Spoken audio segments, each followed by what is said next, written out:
आज हम इस वीडियो में बीए इकोनॉमिक्स ऑनर्स सेमेस्टर 5 के विद्यार्थियों के लिए सिलेबस पर बात करने वाले हैं। यह सिलेबस विनोबा भावे विश्वविद्यालय के अंदर आने वाले किसी भी कॉलेज के लिए सामान्य तौर पर लागू होता है। हम लोग यहाँ पर जान चुके थे पिछली ही वीडियो में कि सेमेस्टर 5 के अंदर में टोटल 4 पेपर पढ़ने होते हैं और ये 4 पेपर में से 2 पेपर आपका कोर पेपर होता है और 2 आपका ऑप्शनल पेपर होता है। आने की सेमेस्टर 5 के अंदर में अब आपको ग्रुप का चयन करना होगा कि आप मैथमेटिकल इकोनॉमिक्स रखना चाहते हैं या एग्रीकल्चर रखना चाहते हैं या फिर इंडस्ट्रियल इकोनॉमिक्स रखना चाहते हैं। ये आप अपनी रुचि के अनुसार ज़रूर रखिएगा। अपने दोस्तों को देख करके कभी भी इस तरह के पेपर का डिसीजन नहीं लीजिएगा। हमने इस बात को भी समझा दिया था कि कैसे जो है आप इस तरह के ग्रुप का चयन कर पाएंगे। इसके लिए हमने पिछली वीडियो में बता दिया था सारी चीज़ें। अगर आपने पिछली वीडियो को नहीं देखा है तो जा करके देख लीजिएगा। उस वीडियो का लिंक हमने इस वीडियो के डिस्क्रिप्शन बॉक्स में भी दे दिया है। हम लोग सेमेस्टर 5 के अंदर में कोर पेपर 11 से ही शुरुआत करते हैं और इस पेपर का नाम है ग्रोथ एंड डेवलपमेंट। हिंदी में इसको हम लोग कहते हैं समृद्धि और विकास। देखिए, हम दोनों ही मीडियम में बात करेंगे ताकि आप कुछ विद्यार्थी हिंदी में भी होते हैं और कुछ विद्यार्थी इंग्लिश के भी होते हैं, तो दोनों विद्यार्थियों को समझ पाने में आसानी होगा। अब यहाँ पर ध्यान रखिएगा, परीक्षा में आपको टोटल तो 3 घंटे समय दिए जाते हैं और इस 3 घंटे के समय के अंतराल में ही आपको टोटल 80 नंबर के क्वेश्चंस को हल करना होता है। अब यहाँ पर एक चीज़ ध्यान रखिएगा, 8 क्वेश्चन में से आपको 4 ही क्वेश्चन बनाने होते हैं और उसमें से भी क्वेश्चन नंबर जो पहला है वो कंपलसरी होता है। यहाँ पर कह रहा है कि 5 जो मल्टीपल चॉइस टाइप क्वेश्चन होंगे ये 2-2 नंबर का होगा और 2 क्वेश्चन शॉर्ट क्वेश्चन होगा जो कि 5-5 नंबर का होगा। ये तो बात आपको क्लियर हो गया। अब शुरुआत करते हैं हम लोग यूनिट 1 से। देखिए, अध्याय 1 के अंदर हम लोगों को कौन कौन सा जो है वो टॉपिक पढ़ना है। चैप्टर 1 का ही नाम है introduction to economic growth and economic development, यानी कि आर्थिक समृद्धि और आर्थिक विकास से परिचय आपको करना है। तो शुरुआती का जो टॉपिक है वो भी इसी प्रकार का है। इकोनॉमिक ग्रोथ क्या है, जिसको हम आर्थिक समृद्धि कहते हैं, और दूसरा है डेवलपमेंट, दैट मीन्स की इकोनॉमिक डेवलपमेंट यानी कि आर्थिक विकास। तो दोनों की धारणाओं को, दोनों के कंसेप्ट्स को क्लियर करने होंगे, है ना। और उसके बाद दोनों के बीच में अंतर भी देखना होगा। कॉन्ट्रास्ट का मतलब होता है अंतर, यानी कि ग्रोथ और डेवलपमेंट के बीच भेद करना है या फिर अंतर करना है कि दोनों में क्या अंतर होते हैं। ठीक है, जैसे कि अब आपको हम समझा देते हैं। इकोनॉमिक ग्रोथ जो होता है वो क्वांटिटेटिव होता है, यानी कि मात्रात्मक होता है, जबकि इकोनॉमिक डेवलपमेंट आपका मात्रात्मक होने के साथ साथ गुणात्मक भी विचार है। ठीक है, ये क्या होते हैं डिटेल में जब चैप्टर में जाएंगे आप तो आपको बहुत अच्छे से समझ में आ जाएगा।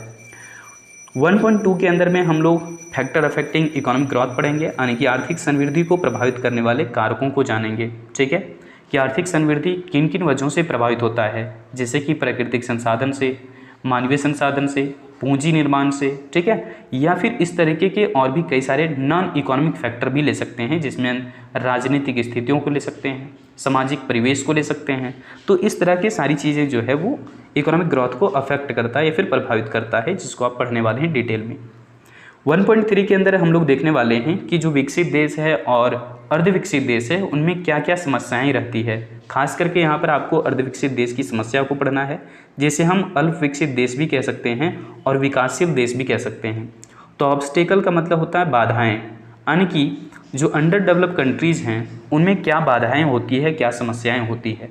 जैसे भारत भी हमारा इसी लिस्ट में आता है। तो भारतीय अर्थव्यवस्था को अगर आपने बहुत अच्छे से पढ़ा हुआ है तो आप इस क्वेश्चन को बहुत आराम से लिख सकते हैं। मतलब कुछ भी एक्स्ट्रा नहीं पढ़ना होगा आपको, जो आपने सेमेस्टर 2 में पढ़ा होगा बस वही सारी चीज़ें यहाँ पर इस क्वेश्चन के लिए लागू हो जाता है। उसके बाद है कंसेप्ट ऑफ पॉवर्टी लाइन, यानी कि गरीबी रेखा की अवधारणा से आप क्या समझते हैं, गरीबी रेखा होता क्या है, गरीबी रेखा जो है वो कैसे तय होता है, ये सब सारी चीज़ें आप यहाँ पे समझेंगे। इसके अलावा गरीबी क्या है, गरीबी के कौन कौन से प्रकार हैं और गरीबी के कौन कौन से कारण हैं, गरीबी की समस्या को दूर करने के लिए सरकार ने कौन कौन से जो है वो कदम उठाए हैं, कौन सा इनिशिएटिव जो है वो लिया है गवर्नमेंट ने, इस तरह के भी विचार आपको यहाँ पर पढ़ने होंगे। ठीक है, ऐसा नहीं कि सिर्फ आपको पॉवर्टी लाइन शॉर्ट में पढ़ लेना है, ऐसा बिल्कुल भी मत करिएगा।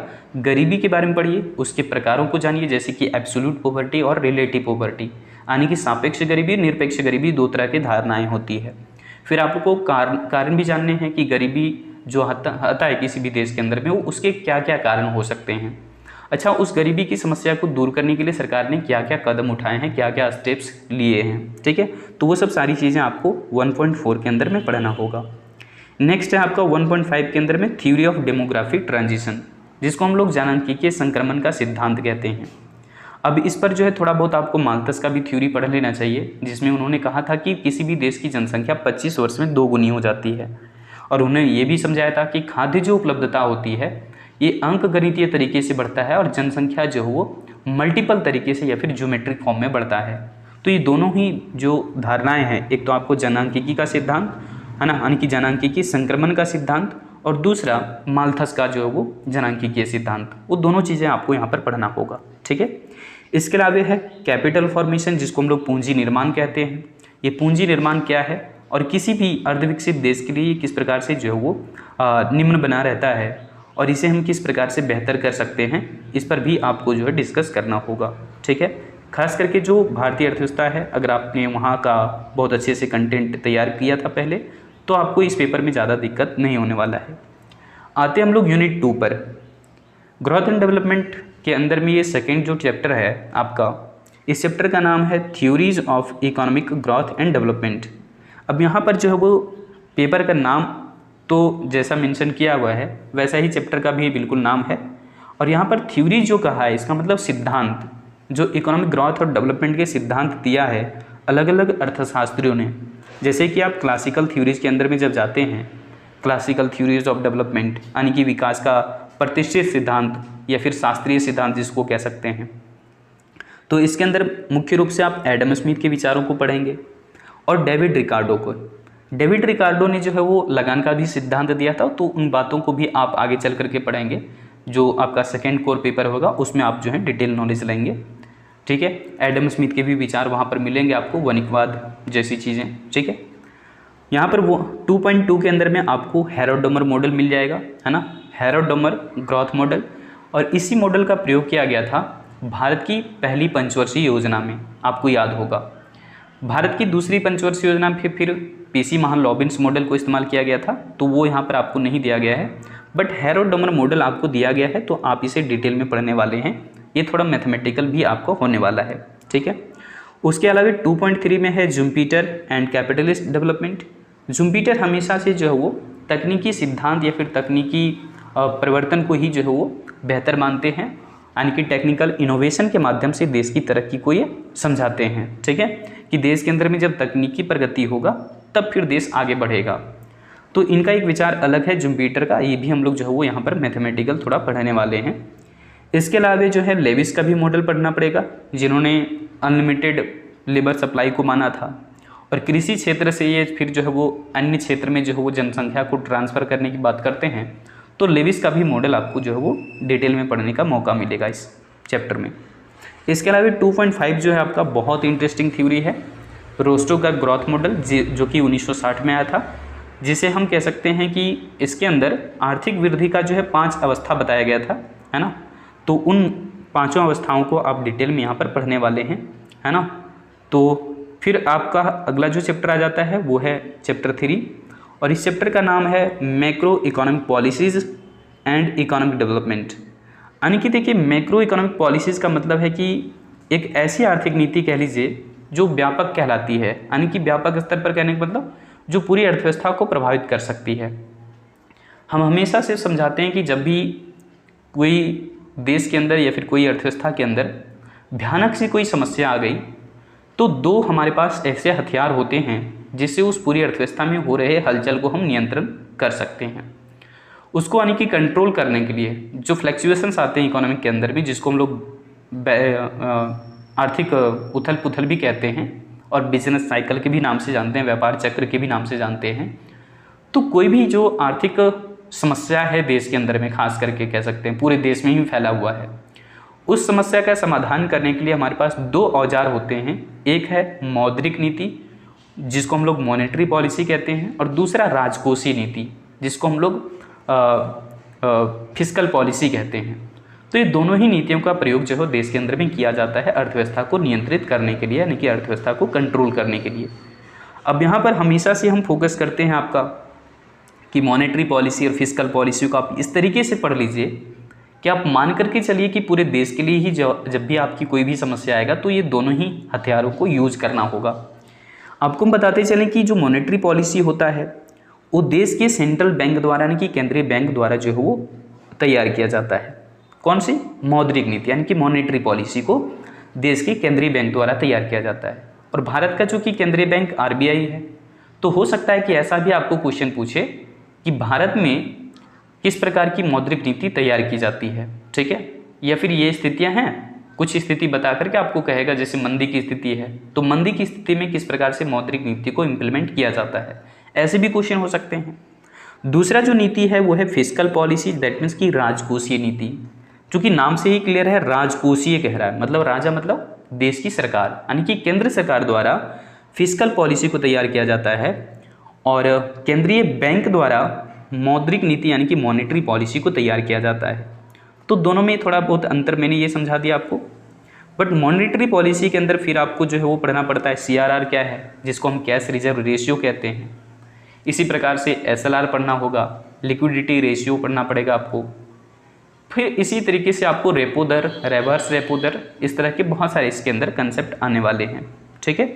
पीएलआर भी आएगा, प्राइमरी लेंडिंग रेशियो जिसको बोलते हैं, प्राइमरी लेंडिंग रेट भी बोलते हैं। तो इस तरह के आपको कुछ इसमें जो है वो पॉलिसियाँ पढ़नी होगी, जिसको हम टूल्स या फिर इक्विपमेंट्स भी बोलेंगे मॉनेटरी पॉलिसी का। फिस्कल पॉलिसी चूँकि राजकोषीय नीति यानी कि केंद्र सरकार तैयार कर रही है, सो यहाँ पर सरकार खर्च करने के बारे में, यानी कि जिसको हम सार्वजनिक व्यय कहेंगे। सार्वजनिक व्यय भी दो कैटेगरी में होता है, ये भी आप देखने वाले हैं यहाँ पे, जो कि एक पूंजीगत व्यय होता है, एक राजस्व व्यय होता है। तो जब डिटेल में जाएंगे तो आपको यहाँ से समझ में आ जाएगा। तो फिस्कल पॉलिसी में पहला तो हो गया सार्वजनिक खर्च और दूसरा हो जाता है सार्वजनिक आय, यानी कि जो टैक्सेशन या फिर करारोपण द्वारा सरकार हासिल करती है। तो सरकार आय और व्यय से संबंधित जो नीति तैयार करती है, यानी कि सरकारी आय या फिर सार्वजनिक आय और सार्वजनिक व्यय से संबंधित नीति ही हमारा जो है वो फिस्कल पॉलिसी कहलाएगा, यानी कि राजकोषीय नीति कहलाएगा। अब यहाँ पर टॉपिक में ही क्या मेंशन है 3.1 में कि role of monetary and fiscal policies in developing countries, यानी कि जितने भी विकासशील देश हैं, डेवलपिंग कंट्रीज हैं, उन देशों में मौद्रिक नीति और राजकोषीय नीति की भूमिका के बारे में आपको बताना है, उनके रोल के बारे में बताना है। वही कह रहा है role of monetary and fiscal policy in developing countries, यानी कि विकासशील देशों में मौद्रिक और राजकोषीय नीति की भूमिका को बतलाना है, ठीक है, इंक्लूडिंग इंडिया। यानी कि यहाँ पर आपको डेवलपिंग कंट्री को यानी कि जब कह रहे हैं तो यानी कि भारत के संदर्भ में भी आपको क्वेश्चन रह सकता है, ठीक है, कि भारत में मौद्रिक नीति किस प्रकार से अपनाई जाती है, या फिर कुछ स्थितियाँ जैसे मैंने कहा मंदी की स्थिति में कैसा होता है, तेजी की स्थिति में कैसा होता है, ठीक है। तो ये स्थितियाँ बना करके भी आपको क्वेश्चन दिया जा सकता है। और इसी चैप्टर का अगला जो टॉपिक है 3.2, उसमें क्या मेंशन है, एक्सटर्नल सोर्सेज, यानी कि बाह्य स्रोत जिसको आप कहते हैं हिंदी में, जिसके अंदर एफडीआई है। एफडीआई का फुल फॉर्म होता है फॉरेन डायरेक्ट इन्वेस्टमेंट, जिसको हम प्रत्यक्ष विदेशी निवेश कहते हैं। एड्स और ट्रेड्स के बारे में पढ़ना है कि क्या हम किसी देश को सलाह दे सकते हैं या फिर सहायता दे सकते हैं, या फिर व्यापार। ये दोनों अलग अलग चीज़ें हैं। आप डिटेल में जब चैप्टर के अंदर में जाएंगे आपको अच्छे से समझ में आ जाएगा कि किस प्रकार की सहायता की हम बात करते हैं अंतर्राष्ट्रीय स्तर पर, और किस तरह के व्यापार की बात करते हैं तो अंतर्राष्ट्रीय व्यापार, ठीक है। इसके अलावा यहाँ पर आपको ये भी जानना होता है, जो कि आपने पिछले सेमेस्टर में भी पढ़ा होगा, टैरिफ एंड आपको कोटाज भी पढ़ने होंगे, प्रशुल्क और अभ्यांश जिसको बोल रहे थे, तो वो भी आपको यहाँ पर थोड़ा सा पढ़ना होगा। हिडन रहता है, ये चीज़ें दिखती नहीं है स्पष्ट, लेकिन क्वेश्चन रहता है, जो कि आपने पिछले सेमेस्टर में पढ़ा भी है। तो आप कह भी नहीं सकते कि सिलेबस से बाहर था, क्योंकि सेमेस्टर 1 से लेकर के सेमेस्टर 6 तक के, हालांकि अभी सेमेस्टर चूंकि 5 की बात कर रहे हैं, तो सेमेस्टर 5 तक का आपको कोई भी क्वेश्चन अगर पूछता है तो आप ये नहीं कह सकते कि सिलेबस से बाहर पूछा हुआ है। हाँ, अगर सेमेस्टर 6 का कोई क्वेश्चन पूछ देता अभी सेमेस्टर 5 के अंदर, तो आप कह सकते हैं कि हाँ बाहर से पूछा हुआ था, ठीक है। लेकिन सेमेस्टर 1 से लेकर के अगर 5 तक सवाल किया जाता है आपको एग्जामिनेशन में अभी सेमेस्टर 5 के अंदर, तो आप बिल्कुल भी नहीं कह सकते कि सिलेबस से बाहर पूछा था, क्योंकि अब तक आपने जो पीछे सारे सेमेस्टर को अच्छे से क्लियर कर लिया है, ये वो मान करके चलता है। सो टेक्नोलॉजी इनफ्लो, तकनीकी का किस प्रकार से दूसरे देश से हमारे देश में पहुंच जाता है, तकनीकी ज्ञान का आदान प्रदान कैसे हो जाता है, इस चीज़ों को भी हम लोग यहाँ पर देखने वाले हैं। एमएनसीज का मतलब है मल्टीनेशनल कंपनीज, और उनकी एक्टिविटीज़ को जानेंगे हम लोग, है ना। और यहाँ पर आकर के किस प्रकार से विदेशी कंपनियाँ इन्वेस्टमेंट करती है, जिसको हम लोग प्रत्यक्ष विदेशी निवेश के अंदर भी पढ़ने वाले हैं, और प्रत्यक्ष विदेशी निवेश का एक अर्थव्यवस्था के अंदर में क्या भूमिका रहती है, इस पर भी हम लोग बात करने वाले हैं। तो एमएनसीज एक्टिविटी इन इंडिया, जो मल्टीनेशनल कंपनीज हैं वो भारत के अंदर में उनकी क्या भूमिका है या फिर उनकी क्या क्रियाएं होती है, इन सभी चीज़ों पर हम लोग बात करने वाले हैं। तो उम्मीद है कि कोर आपका जो 11 है इसके अंदर हमने देखा कि ग्रोथ एंड डेवलपमेंट से रिलेटेड किस किस तरह के कंसेप्ट हैं। उम्मीद है कि आपको ये पूरे जो मैंने कंटेंट बताए वो आपको अच्छे से समझ में आया होगा। आप अगर इस तरीके से सिलेबस को क्लियर करते हैं तो आपको पढ़ने के लिए जो है वो बहुत फ़ायदा होता है कि आप सेल्फ स्टडी करके भी सारी सिलेबस को कवर कर सकते हैं। अब वापस आते हैं हम कोर जो है वो 12 पर। ये सेमेस्टर 5 का सेकेंड कोर पेपर होगा। सो कोर 12 का जो पेपर का नाम है वो है हिस्ट्री ऑफ इकोनॉमिक थॉट्स, यानी कि आर्थिक विचारों का इतिहास। इसमें भी ठीक एग्जामिनेशन पैटर्न वही होने वाला है, 3 घंटे समय दिए जाते हैं और टोटल 80 नंबर के क्वेश्चन का जो है वो हल करना होता है।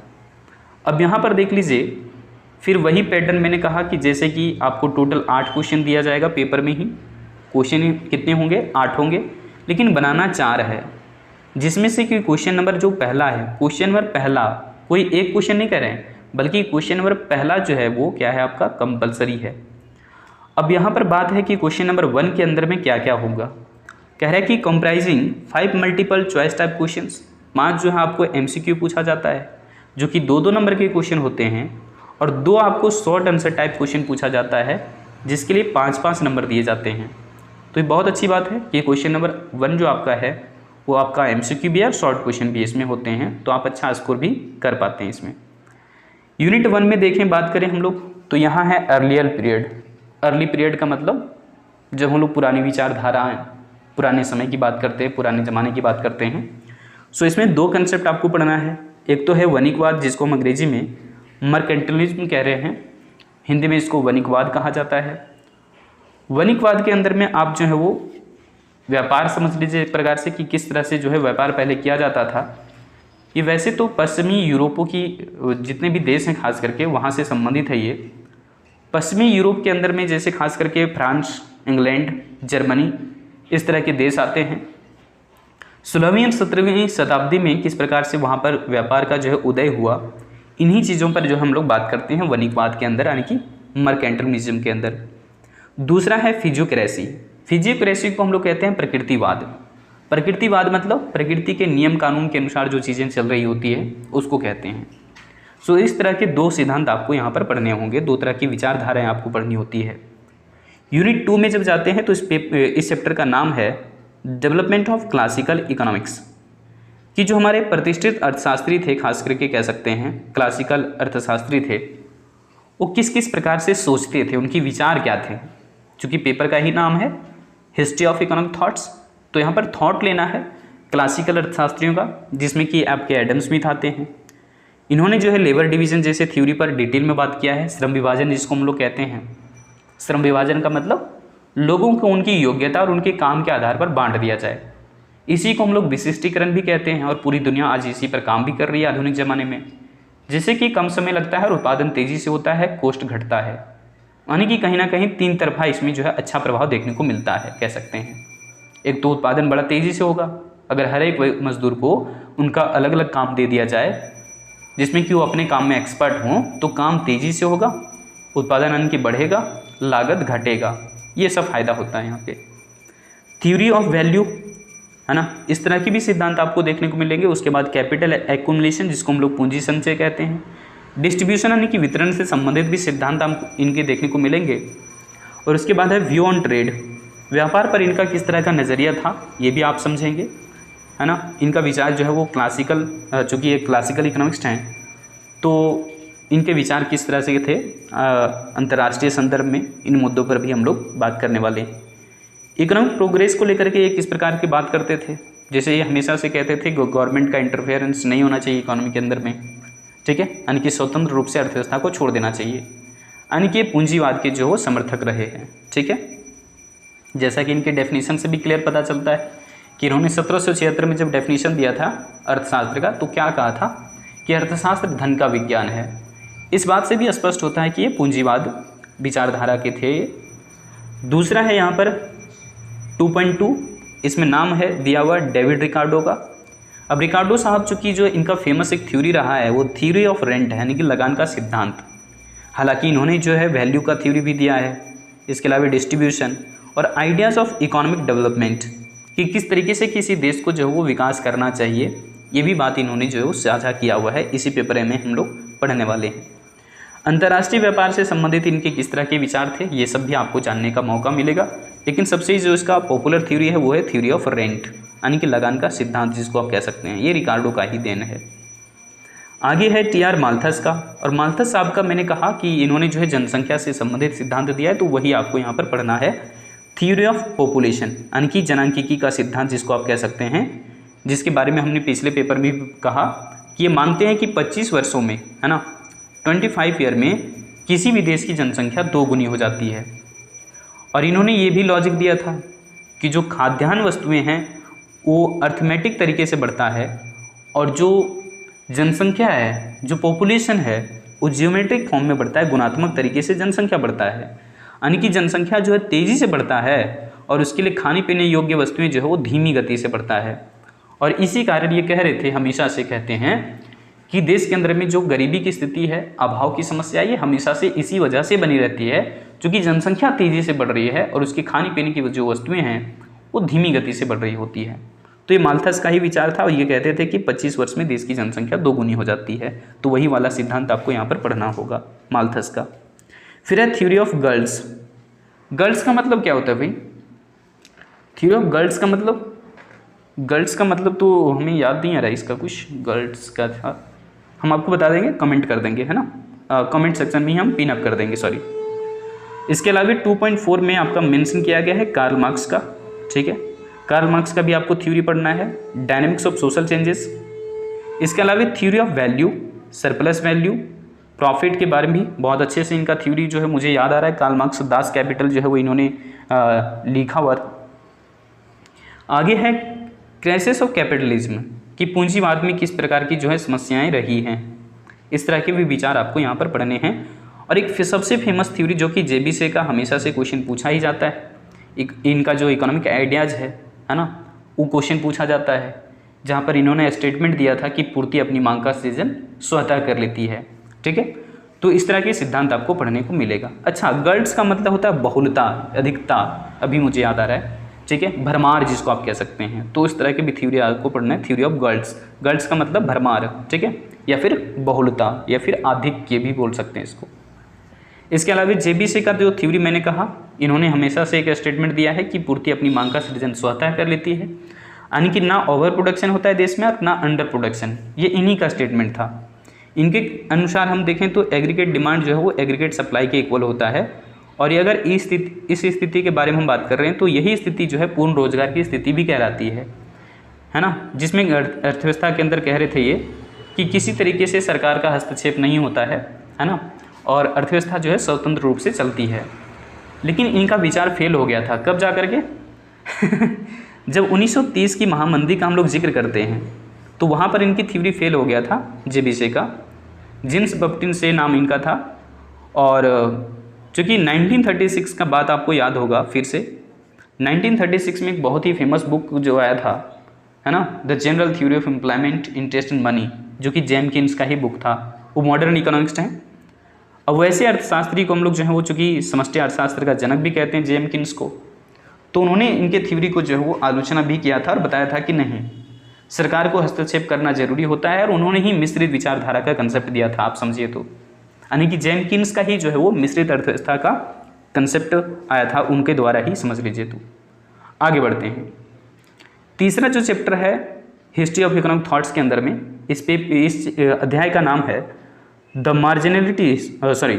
मार्जिनलिस्ट रेवोल्यूशन, यानी कि यहाँ पर आप समझे तो एक न्यूनतम स्तर पर, है ना, जिसको हम कह सकते हैं माइक्रो इकोनॉमिक्स में आप थोड़े चले जाएंगे तो आपको मामला समझ में आएगा कि जेवेंस हमेशा जो उपयोगिता के चीज़ों पर फोकस करते थे, और दूसरे यहाँ पर अर्थशास्त्री हैं वॉलरस। तो जेवेंस और वॉलरस का भी आपको इकोनॉमिक आइडियाज़ पढ़ने हैं कि दोनों किस प्रकार से आर्थिक विचार जो है वो दिए, इनके विचारों को आपको पढ़ना होगा। इसके अलावा न्यू क्लासिकल इकोनॉमिक्स जो होते हैं, खास करके अल्फ्रेड मार्शल के विचार आपको पढ़ने हैं।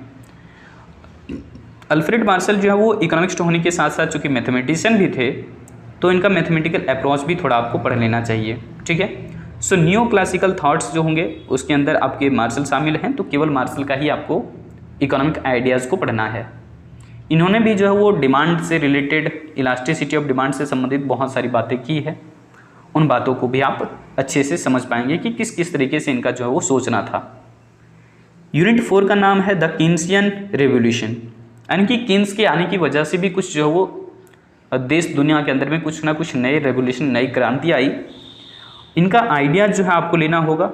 जैसे कि मैंने आपको कहा कि जेम्स कीन्स जो है वो समष्टि अर्थशास्त्र के जनक हैं, और चूँकि फादर ऑफ मैक्रो इकोनॉमिक्स अगर कह रहे हैं तो उन्होंने बहुत पॉपुलर बुक लिखा था जो कि 1936 में पब्लिश हुआ था, जिसका नाम है the general theory of employment, interest in money. The general theory इन्हीं का बुक था, समझ लीजिए, तो जो कि 1936 में प्रकाशित हुआ था। वो जेम्स कीन्स का ही किताब था और उसमें किस किस तरह के विचार थे, इन पर आपको जो है वो डिस्कस करना ही है। मुद्रा से संबंधित भी इन्होंने बात किया हुआ है, तो उस सिद्धांत को भी आप जानेंगे डिटेल में कि किस प्रकार से इनके इकोनॉमिक आइडियाज़ था, किस तरह से इनके आर्थिक विचार थे। यूनिट 5 में आप जो है वो इस चैप्टर का नाम देख रहे हैं, इंडियन इकोनॉमिक थॉट्स। अब देखिए, केवल भारतीय कुछ अर्थशास्त्री हुए, इसमें गांधी जी भी शामिल हैं। तो महात्मा गांधी जी का जो इकोनॉमिक आइडिया था, जो आर्थिक विचार था, वो डिसेंट्रलाइज था, विकेंद्रीकृत जिसको कह सकते हैं।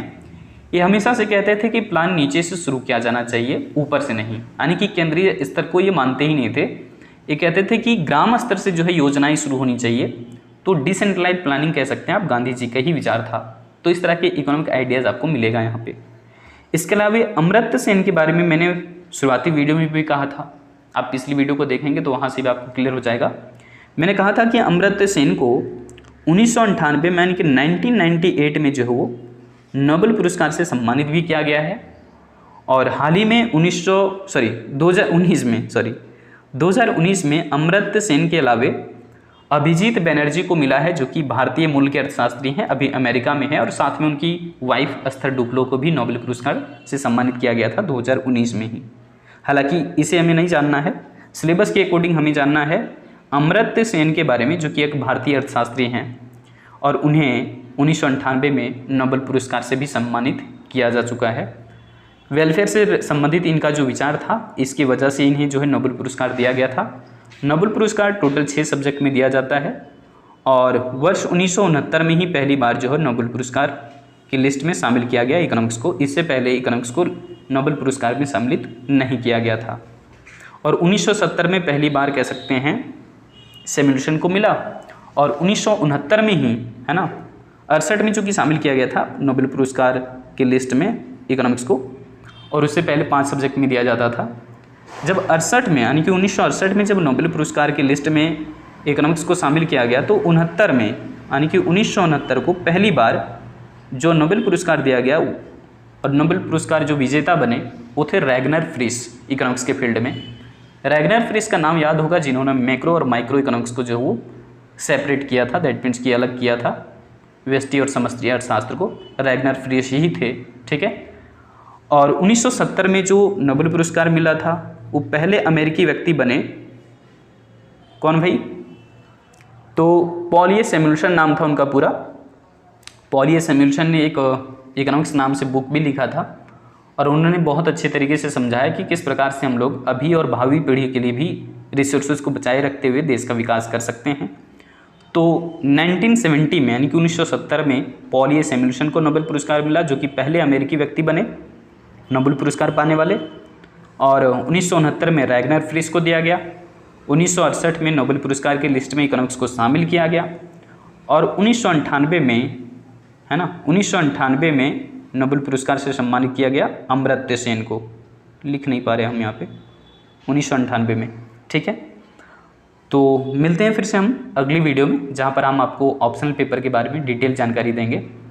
चूँकि हम हर एक चीज़ों को विस्तृत ढंग से समझाते हैं, इस वजह से हमारी वीडियो लंबी हो सकती है, लेकिन हर एक बात को बताते हैं जो आपको जानना है, जो आपको समझना है, जो आपकी सिलेबस की कोडिंग है। मिलेंगे फिर से हम अगली वीडियो में। अगर वीडियो अच्छा लगा तो वीडियो को लाइक ज़रूर कर दीजिएगा, और हाँ, अगर वीडियो पर आप कमेंट करते हैं तो हम बहुत बहुत शुक्रगुजार रहेंगे आपके, कि आपको वीडियो कैसा लगा, इस बात को आप ज़रूर मेंशन करिएगा। जय हिंद।